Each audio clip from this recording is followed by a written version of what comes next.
also for us, we as the printers get many more clues of what the artist is thinking when you are sitting with him and looking at things. Oh, what do you think of this or that? And, exchanging back and forth emails is like more immediate and more exciting because it's more personal.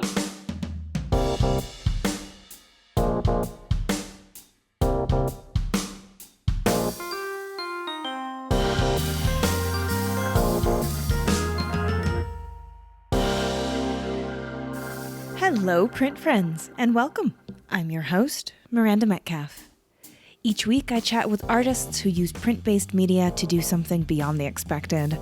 This is a bilingual podcast, so if you subscribe to us, you'll be getting episodes in English with me, as well as in Spanish with Ronaldo Gil Zambrano. Together, we speak to printmakers around the globe about their practice and passions in the world of printmaking.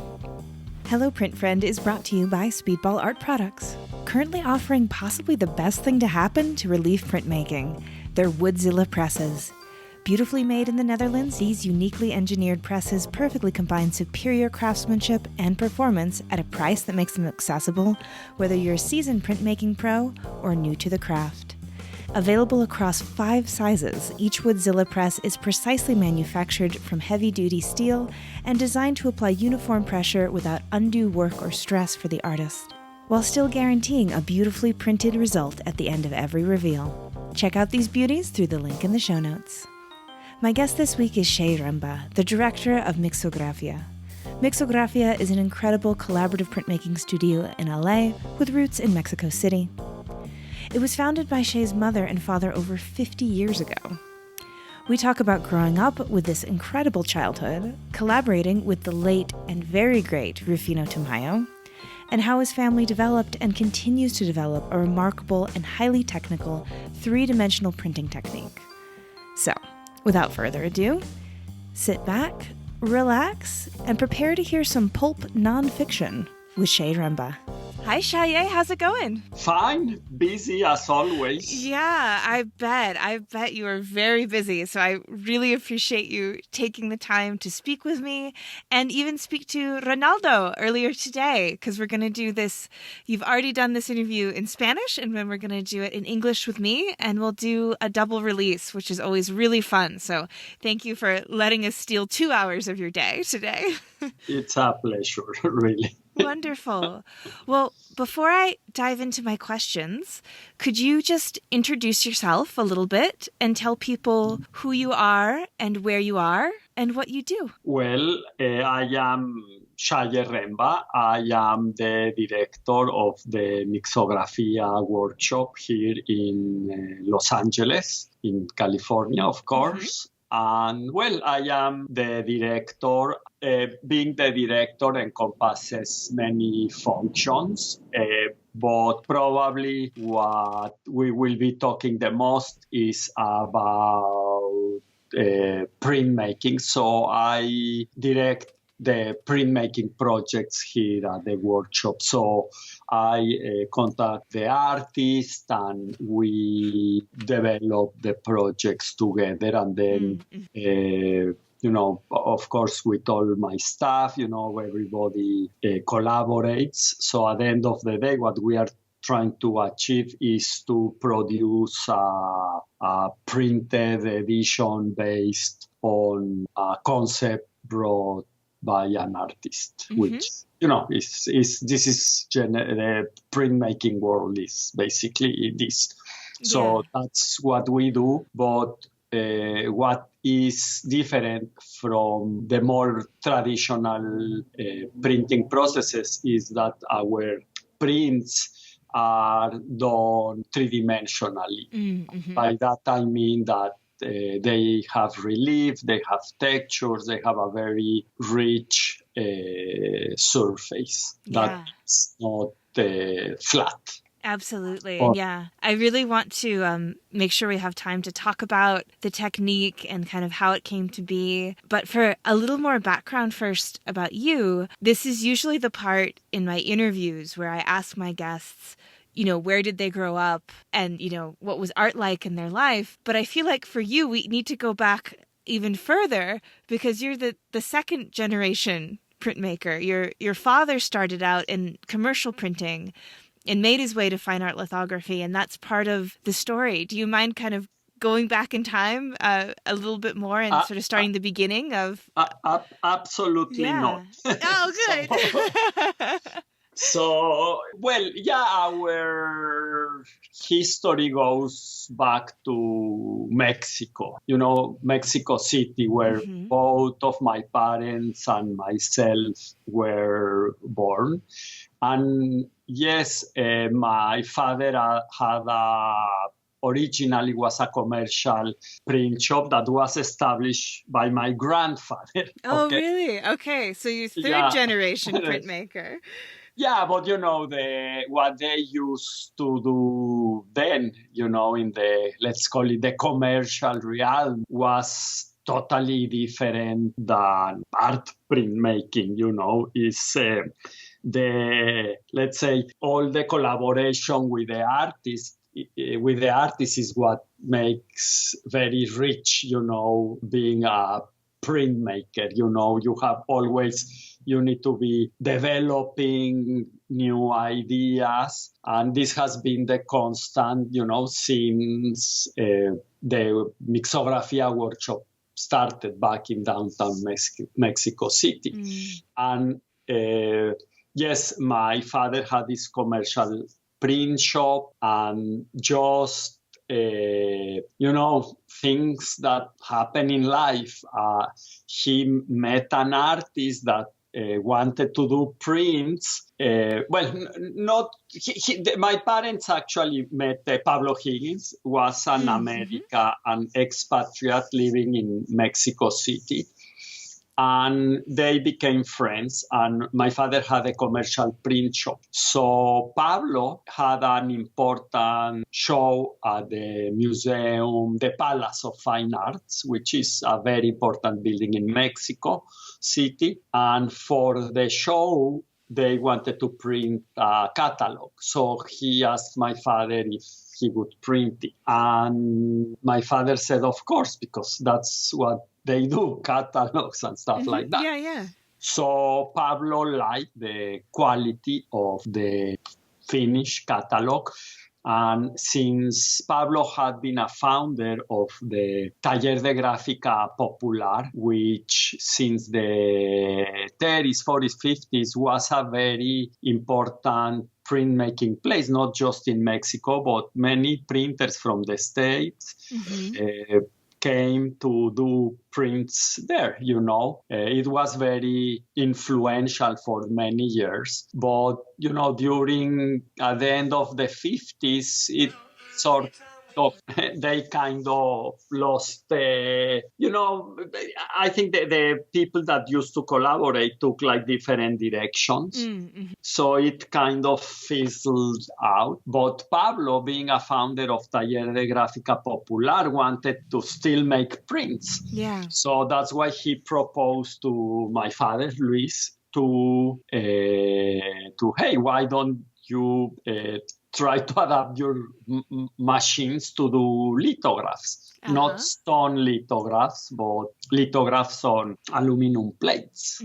So my father said, yeah, why not? And after a few trials, it became possible to do the lithos. And then Pablo invited other friends of his from that worked at Taller de Gráfica Popular, and that's the start of the print shop, doing lithographs. Yeah, and so, what year would have this been around? Well, this was in the late 60s. Okay. Like 1968, 1969. Yeah. And so my father worked for many years doing lithographs, and as the artists, the roster of that period grew, they wanted to invite Rufino Tamayo. Yeah. Which, it was at that time the most important living artist from Mexico. And when my parents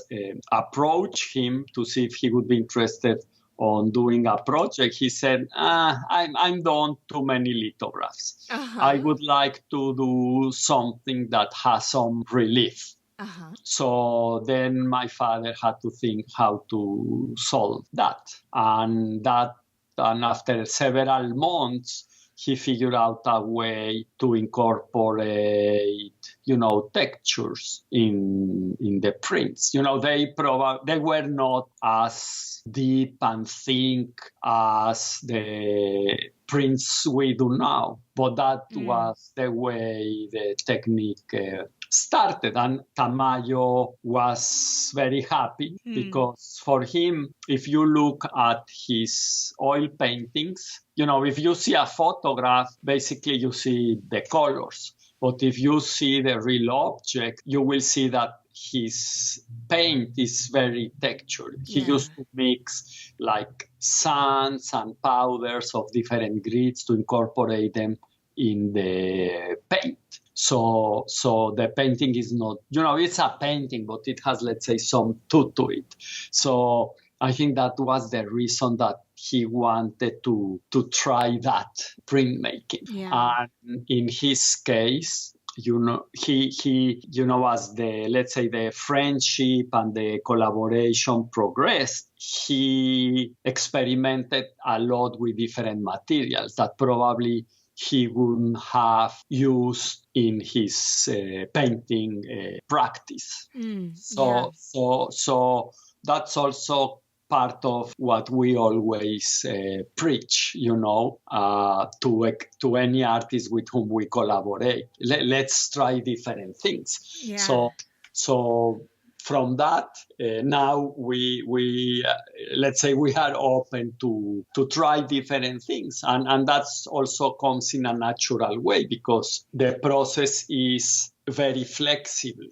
So then it can, let's say, I don't know if absorb is the right word, but maybe it's like very adapt or adapt, or it is very versatile. So the artist can keep let's say what makes their works unique, which is the style and use of materials, can be well, let's say, represented in the technique, if it's important for them, because of the possibility of being able to represent surfaces, then anything can be, let's say, used to create the image, that is on the surface of the paper. Can you explain a little bit about the actual process and technique of creating these really deeply sculptural paper print kind of hybrid works that come out of the studio? And I know you said with Tamayo they weren't necessarily as deep because it was just starting out, but then over the last 40 years it's developed, and so now the works that come out are, I would say, extremely sculptural and extremely deep. But how did that actual physical process look like, and how has it evolved? Well, the premise that has been, let's say, the guiding principle for what we do is to create something mainly, let's say, three-dimensional. Yeah. And spontaneous in its own way. So technically, we are really the technicians, that use this technique and makes the technique available to the artists. So the artists, whenever we do a collaboration, they need to think in terms of the possibilities that we can offer or that they want to use or take advantage of them. So the concept or the way to envision the project is as something three-dimensional. And by three-dimensional is on the surface of the paper. We are not making sculpture. Nobody in theory can go around one of our prints. Everything happens on the surface, and we can do reliefs, let's say up to 2 inches, thick or raised above the plane, let's say, of the paper. Mm-hmm. So that's the three-dimensionality we are talking about, and also about fine surface detail on the surface of the paper, which is what express the materials, like a fabric or a surface covered with sand or whatever the artist wants to do, or lines for that matter, scratch on a surface. So that's what the artist needs to think of. For some artists, this might be very natural if in their practice they adapt that. They use textures. But, sometimes other artists, let's say like John Baldessari, with whom we collaborated for many years, then they need to adapt their practice to see how they can take advantage of the technique. And then they produce something that has its own relief. In the case of John, we had to come up with a way in the first artworks we did to incorporate photography in Mixografia, because his artwork, he's not a photographer, but his artworks are photo-based. Yeah. So we, for example, hadn't done that. So he creates these objects of handmade paper, which are lamps, table lamps that he hand painted. And these lamps are like an inch thick. So they ended up in these heavy pieces of paper. So that's the way he envisioned working with us the first time. Let's say the next project, he also incorporated photography, but then he started playing more with the relief, really having different levels in these prints called Stonehenge with two people. Mm-hmm. So and then he used other techniques, for each project, but always the same. As for us, for the artist, there is a learning curve where you learn about the possibilities of what can you do new, what can you express. So for us, that's a great aspect of what we do, because always is, okay, now what's going to happen? Yeah, how do we make it happen? Yeah. Exactly. Yeah. What new things are we learning? It's not that, we know everything. No. Every time you learn something based on what you've done. Yeah. So is these experiences that make you solve something small, and the next time you do the same but bigger, and then much bigger, and then you are incorporating. It's really, at the end of the day, experience, new knowledge that is available for any artist with whom we are collaborating. Yeah. So conceptually, this is, I would say, the way the projects evolve. Let's say what we do evolves. Also, nowadays there are, in the 70s, 80s, there were no computers. Right. Now, we still do what we've always done. Everything is done by hand in a very traditional way. But we have new tools that can help us expand, what we do, just because of the newer technology. Yeah, absolutely. And so what was it like for you growing up in this environment with, the printmaking and the machines and Rufino Tamayo coming by? Like, did you kind of know that this was a really unusual childhood at the time, or was it just something that was like the water that you were swimming in? Well, probably a lot of it. I always like to build things, and that's why I studied mechanical engineering.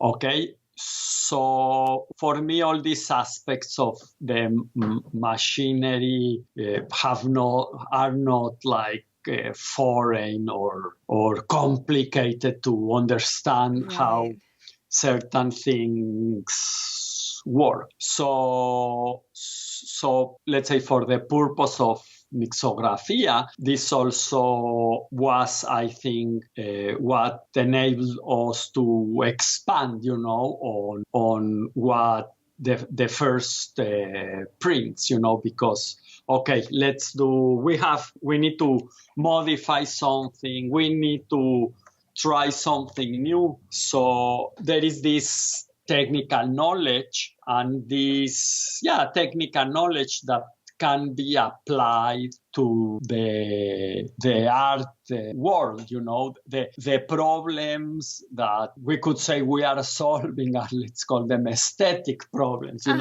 everything has a technical base, the artists in the Renaissance, when they discovered oil paint, they had to, it became also something technical. They need to know which rocks to use, to grind together minerals, the colors that they want, and how to treat the oil. So there is all this technical achievement that they are, and technology that they are using so they can produce an aesthetic object. Paper also has a technical background, probably not as scientific as we, in the 21st century.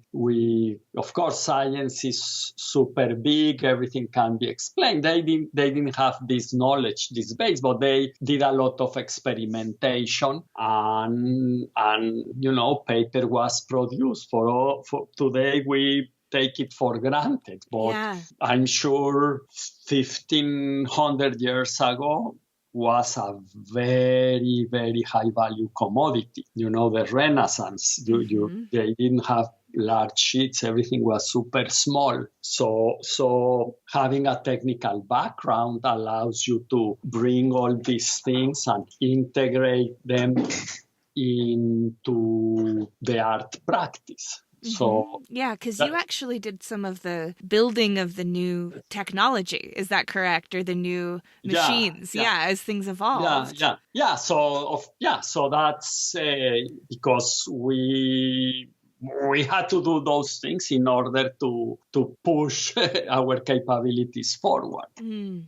But that's something that happens here. We try to isolate the artists from those situations. They should really focus only in their concepts, in their thinking. They should be free of just doing that, because that's what they do the best. And then if we can solve all these issues and technically really bring together the concept with the technique in a great way, then we have an outstanding artwork. And that's the spirit of collaboration. Absolutely. And so, the process where you're actually making these sculptural prints, you're sort of putting print pulp into molds a bit.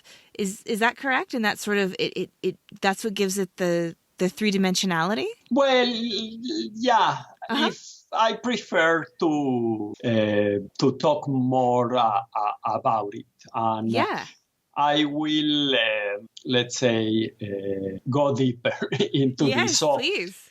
So we talk about the artist having to produce a three-dimensional concept. So that concept, we call it the model or maquette. Mm-hmm. So that's really the idea. And that model has all the, it's a surface basically that represents what's going to be represented on the surface of the paper. So the artists need to make that. So that's the concept. Yeah. So from that, through a molding process, we produce a three-dimensional printing plate, which is the inverse of the artist's concept. Yeah. Wow. So having that plate, when you print off it, you have a positive on the paper. So our most important tool really ends up being the printing plate, because that's where the master printers are going to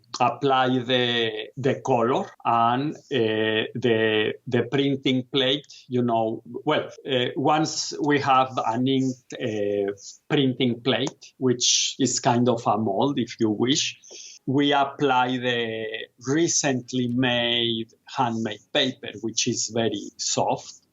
And then you apply a tremendous amount of pressure on top of it. So all this pressure pushes the paper into all the crevices on the plate, on the texture. And because of this pressure, the paper picks up, as I said, the shape, but also picks up the color. The color, the ink, which are oil-based inks, transfer from the printing plate to the surface of the paper. So basically this is what happens. And the paper, being what we say it's fresh or, just made, is not pressed, so it's a very soft paper. And that's why we can shape it in any way we want. Because, the commercial paper, it's already formed and dried, so it's very stiff.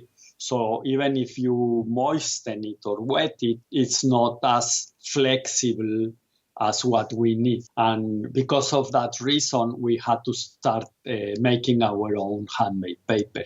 And this happens also with Tamayo. As the Mixografia progressed, he started to make thicker and thicker textures. So after a few editions, the paper was, bursting and holes. So the only way to solve that was to make our own handmade paper. Yeah. Which is another technique in itself, but for us, we don't have other alternative. So many times people ask us, are you paper makers? Yeah, we make paper, but we are not making an artwork per se, as handmade paper. We make prints that are art, and for that prints, we need to make the paper. Yeah. So, it's the means to the end. Yeah. Yeah, and we don't try different fibers. We only, so far, we have done cotton fibers. And we can do other things with the paper. We can color it, which we've done. There is a set of prints that we did with Ted Rocher called the Ross Designs. All of them were done on color paper. Why? Because by using color paper, we were able to achieve this rusty, corroded surface look that he wanted for this group of prints. So the inks, because they were sitting on a colored paper, they behave differently than inks that would be on a white paper, were less bright. So that's what really created the notion of corrosion of iron oxide. No, I could totally see that. Like changing the color of the paper itself would make it feel like that rust is going so deeply into the piece and into the actual foundation of the image. Yeah.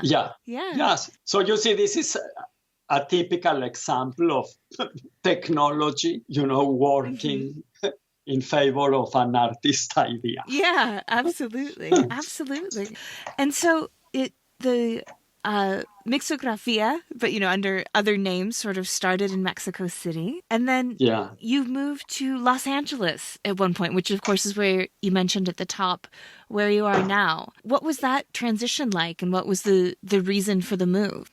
Well, in Mexico in the early 1980s, about that time, the workshop already had collaborated, let's say, in many editions with Tamayo and many other Mexican artists, from that time, Gunter Gerso, Manuel Felgueres, Matias Geritz. So it was, a productive time. And my parents decided, hey, why don't we try to work also with American artists? So they work with Larry Rivers, Kenneth Noland came to work to the shop in Mexico City. And at that time also, my parents decided to open a gallery here in Los Angeles, a small office to try to sell some of the inventory that was produced in Mexico City. And the person that used to direct it managed to get a show at the White Gallery in UCLA here in Los Angeles. And during the show, the dean at that time saw from the school saw the Mixografia, and he really liked the possibilities. So he proposed to my parents, hey, let's do some kind of collaboration. We want to invite artists from out of town to lecture to the school, but then they have a lot of free time. So why don't you invite them also to do a collaboration, let's say, after they finish their lectures, and then we can work something out. So my parents say, hey, that's like a great idea. Yeah. But we need to build new machinery to bring it to the States. And that took some time. So, my parents worked on that project, brought everything. But when we came, it's like, oh, he just left for the sabbatical. Oh my gosh.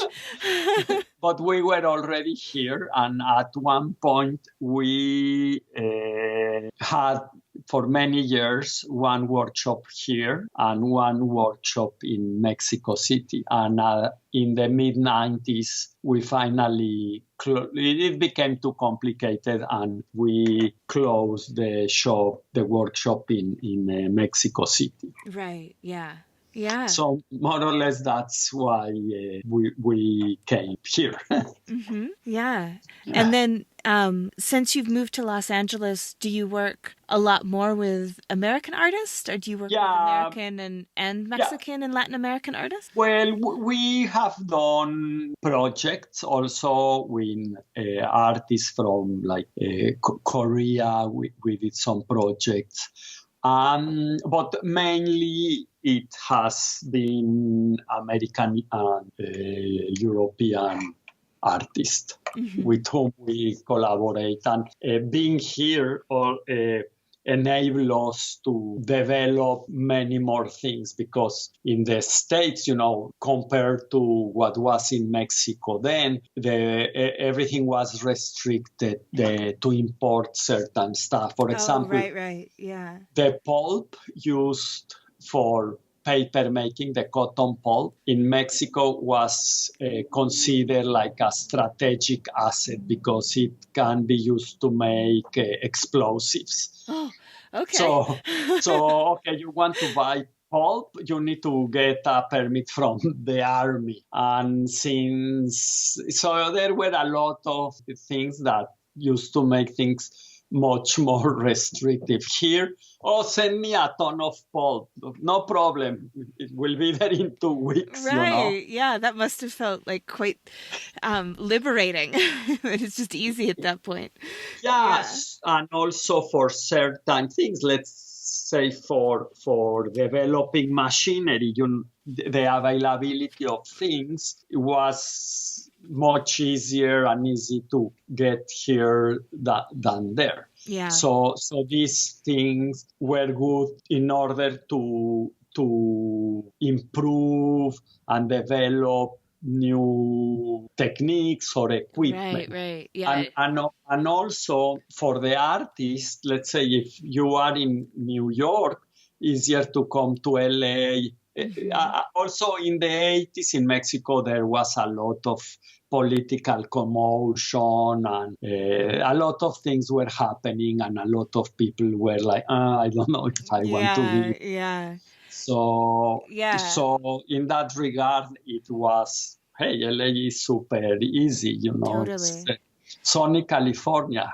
We love it. Right. So. I know. Beautiful weather. Yeah. And beaches. And yeah, my husband is a printmaker and we lived in Australia and Thailand before coming back to the US. And, I don't think American printmakers know how good they have it in terms of getting materials, because in both places there were, as you say, like legal restrictions or supply restrictions, or it'd be monstrously expensive.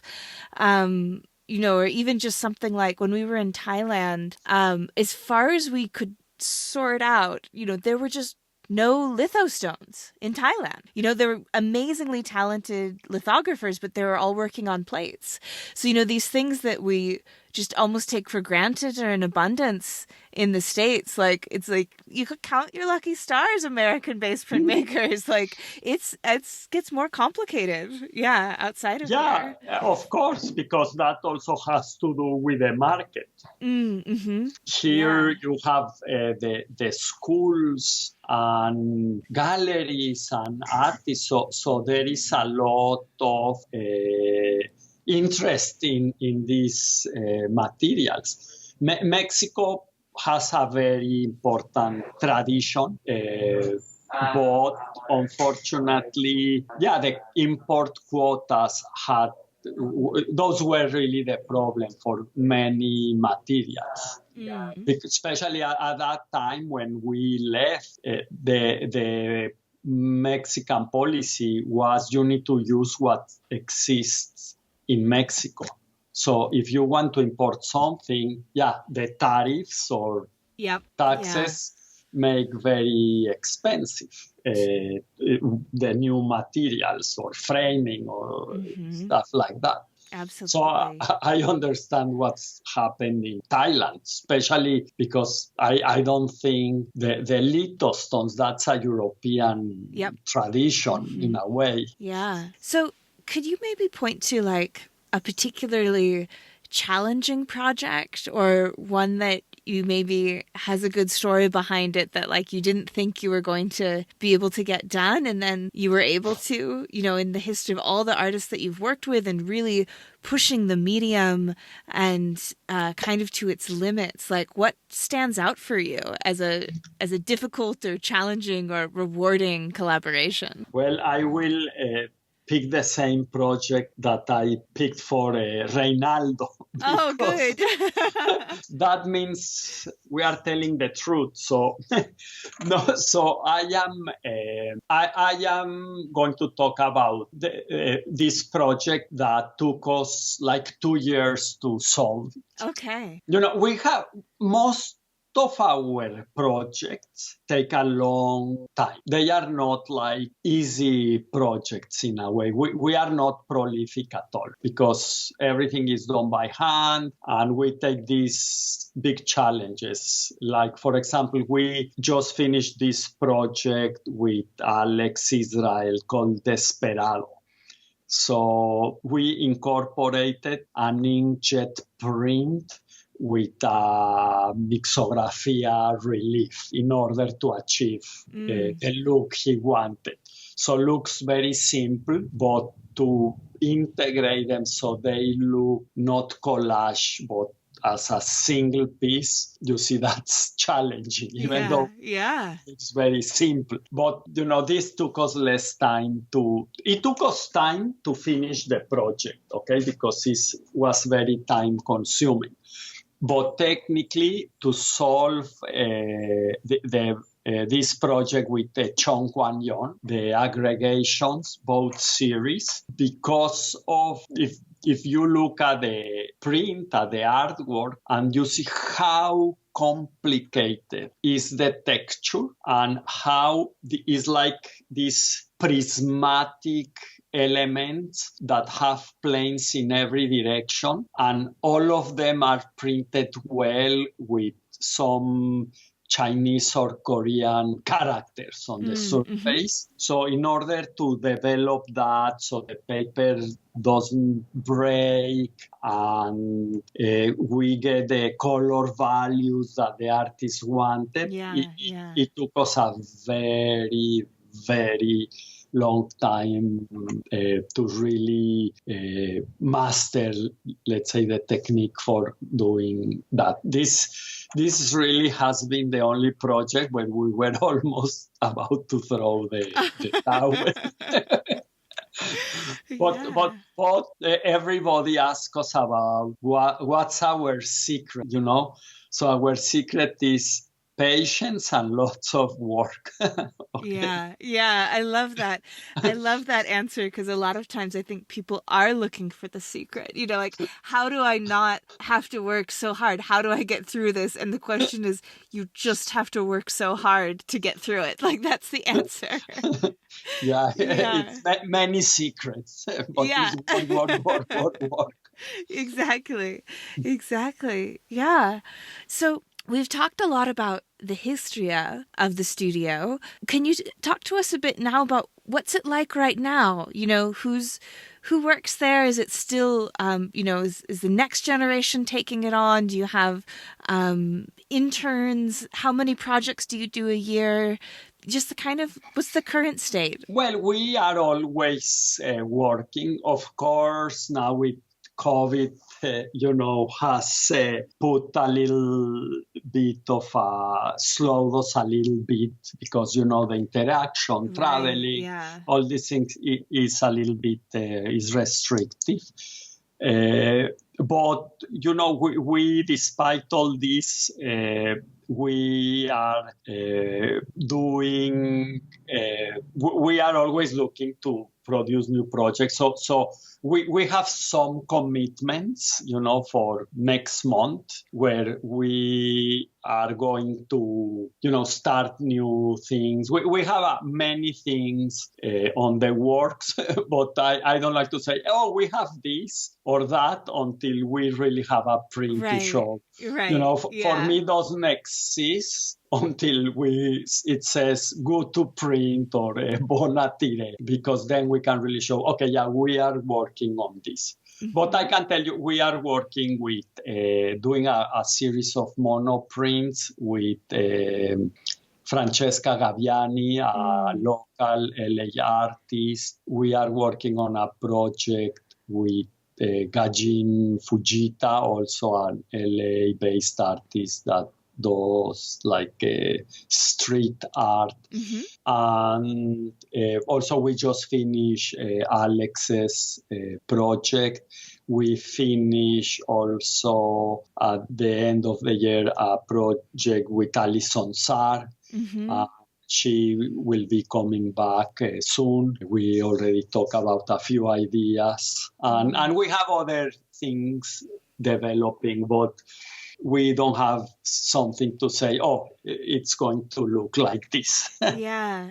Are you find you're working more with local LA artists because of COVID? Well, it's a mix, but right now, yes, because we haven't been able to travel and all that stuff. Yeah. I haven't traveled that much Yeah, a lot of the studios that I've talked to in COVID have said that it's actually kind of fun because they're discovering new artists in their city that they wouldn't have necessarily got a chance to work with before because they were always doing these national and international collaborations, but actually having to look around for, who can travel to you. You actually discover artists in your backyard that are really wonderful to work with. And it's great. Hey, what do we do? Okay, see you in 20 minutes. Yeah, I bet that's like studio. A bit different and quite nice. Yeah. Oh, yeah, because also for us, we, as the printers, get many more clues of what the artist is thinking when you are sitting with him and looking at things. Oh, what do you think of this or that? And, exchanging back and forth emails is like more immediate and more exciting because it's more personal. Yeah. So this is really a very fun part, of collaborating with artists here in the city. Yeah, definitely. Well, before we sign off, could you tell people what's the best way to follow Mixografia and see the work that you do and see the prints that are coming out? I've seen a little bit from what you're working on with Alison Saar, and it looks amazing, and I'm really excited to see where it goes. So where can people find you and follow you? Well, of course, we have our website where there is some kind of inventory of the collaborations. People can look at the different artists with whom we have worked. There are videos and interviews if they want to see how, to really see how things get done. Because, we talked a lot, but it's an abstract notion. But if you look at these short videos, I'm sure after this conversation, it's much easier to understand how things work. There are also other interviews about the history, more details, different things. So that's in our website. We also do some Instagram and Facebook. We have those things. It's the new way of communication. So that's where people can follow us, and everybody's welcome to visit our shop here in downtown LA. We have a gallery, a showroom where anybody can come and visit now, of course, by appointment. But it's possible to see some of the artworks we have produced, and here we are. Yeah. And are you kind of just open to the public, or do people should make a call and make an appointment? I always say it's best to make an appointment. Yeah. Because, for the public space, we are open. But it's better to make always an appointment, I think. Yeah, you're busy people. Yeah, making a lot of art. Absolutely. Well, that's really wonderful. And thank you so much for coming on and sharing the incredible story of Mixografia and just the intergenerational history and for the beautiful work that you all do. I'm really excited to share it with the listeners. Yeah. Well, and thank you very much for your interest. And I do hope people learn something and enjoy this chat. Absolutely. It's an incredible history and, like I said, just amazing work that you all do. So thank you again, and we'll release it with Ronaldo's as well, and we'll look forward to sharing the good word about what you all do. Well, thank you very much. I really appreciate it. If you like today's episode, we have a Patreon where you can help us keep the lights on here and get bonus content, like Shop Talk Shorts, where our editor Timothy Pauschak digs deep on materials, processes, and techniques with our guests. And if you've listened this far, you might be that special kind of print friend who will leave us a review on Apple Podcast. It would mean the world to us if you did, and it does make an impact on how these podcasts are found. And that's our show for this week. Join me again next week when my guest will be Ruben Castillo. We talk about the power of having important mentors as a young artist, how he captures the intimate spaces between partners in his prints, the intense bonds in queer relationships, making work about his own relationship and navigating this with his partner, and the fascinating class he teaches called the Queer Print Archive. You won't want to miss it. This episode, like all episodes, was written and produced by me, Miranda Metcalf, with editing by Timothy Pauschak and music by Joshua Weber. I'll see you next week.